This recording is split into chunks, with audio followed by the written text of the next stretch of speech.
নতুন বছরকে বরণ করে নিতে প্রস্তুতি শুরু করেছে ঢাকা বিশ্ববিদ্যালয়ের চারুকলা অনুষদ। রংতুলির ছোঁয়া দিতে ব্যস্ত সময় পার করছেন শিল্পীরা। সোহেল সামি রিপোর্টার। বাংলা নববর্ষ ১৪৩২কে স্বাগত জানাতে প্রস্তুতি শুরু করেছে ঢাকা বিশ্ববিদ্যালয়ের চারুকলা অনুষদ।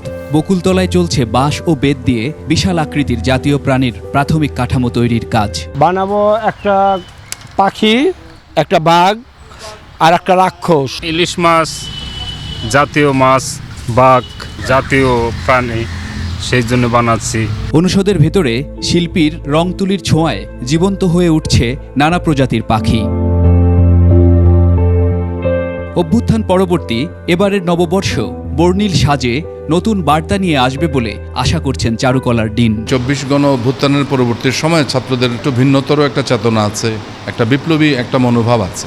তো ছাত্ররা যদি চায় বিশ্ববিদ্যালয়, সেক্ষেত্রে তো অটোমেটিক্যালি কাজ বেড়ে যায়। আমি মনে করি আগের চেয়ে এবছর আরও বেশি অংশগ্রহণ, অন্তর্ভুক্তিমূলক নববর্ষ উদযাপন হবে। কালার এক্সপার্ট, জর্জ স্যাপ এবং মাইল্ড অন হ্যান্ডস টেকনোলজি সমৃদ্ধ অরিক্স ক্রিস্টাল ওয়াশ আপনার লন্ড্রি এক্সপার্ট। ধর্ম, বর্ণ, জাতি, গোষ্ঠী সবার অংশগ্রহণে এবারের নববর্ষের উৎসবটি প্রাণবন্ত হয়ে উঠবে বলে আশা সবার।